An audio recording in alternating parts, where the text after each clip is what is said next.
Hey guys, we're here today at the Windish Good Vibes RV show in Colorado Springs. We're just gonna walk around, see what's here.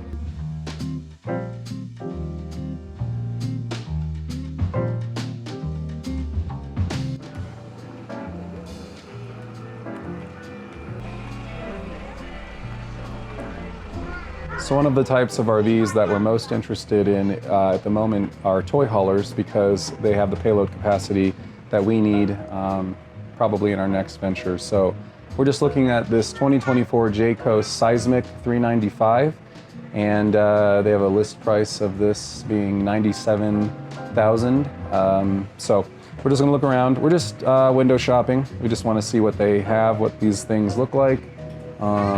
Just kind of get a feel. Because like I said, we're used to Grand Design, and yeah, so we're just gonna check it all out. So cool. You guys on the porch? What do you think about the porch? Is that a fun place to be? Maybe one of the main benefits of a toy hauler is the porch. I didn't really think about it, but the fact that you have a porch is kind of a fun little playpen. Maybe not a deck to relax on as much as a playpen. Let's go check it out. Oh wow, this one looks really nice inside. Love that cabinetry style fridge.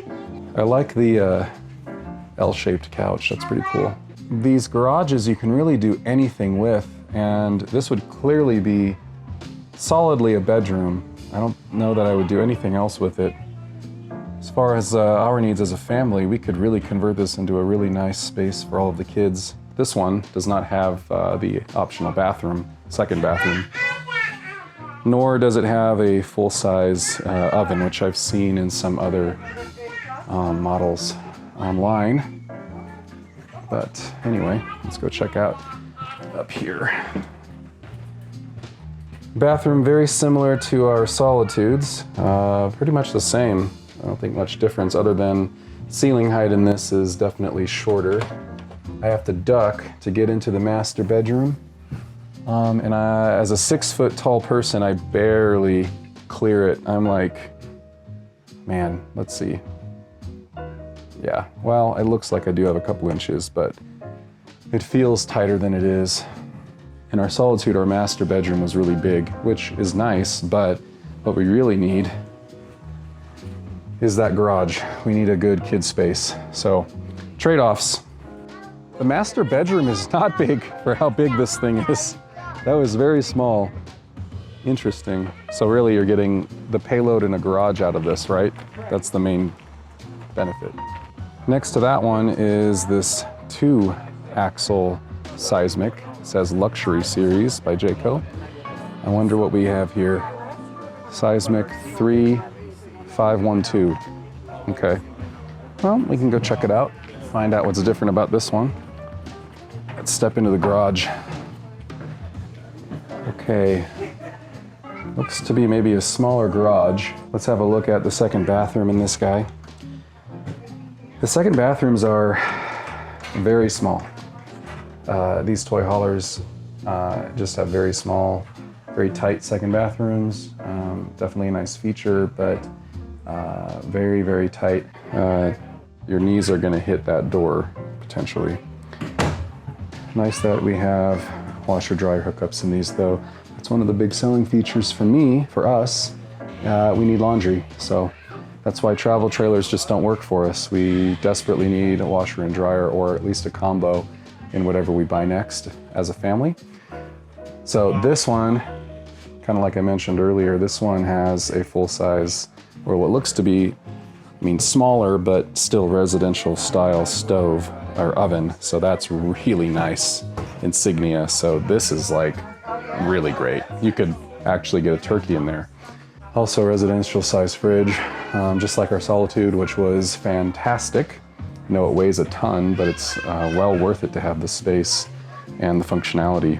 And this one doesn't have a dinette like or a table with chairs like others do. This just has a big couch with kind of these, I don't know, tray tables, which doesn't really serve us well. These rigs are just massive. I mean, they're just monsters. Still only double axle though. Even though they're as long as the toy haulers, I would say that third axle really is for payload, which I know seems obvious. I'm just kind of putting it together, and it's really just the realization of what I think we need most if we're gonna full-time again. We need to have that garage, not for an ATV or motorcycles or something, but we really need it for all the books, the school stuff, the toys, honestly, the body weight. It is what it is. You got a big family, you bring a lot of stuff. If you full-time, you've got to do homeschool. So you got to fit everything in, and really there's only one way to do that, I think. We were overweight by a lot in our Solitude. I think it was wearing the Solitude out. It was definitely too much for the truck. But if you've got a triple axle, I mean, this thing is absolutely humongous, don't get me wrong. This does look longer than those fifth wheels now that I'm up to it. But that garage, man, if you can convert that into a kid's bedroom, I think that's the way to full-time it. If you have more than 1 or 2 kids, I mean, you've got to do something. Unless you're gonna rough it in some way. Like, what do you want? What do you want out of RVing, right? If you want a full-time with a bunch of kids, I'm really getting on board with the triple axle toy hauler. To have 2, 3, 4, 5,000 pounds of payload, I think that's the way to go.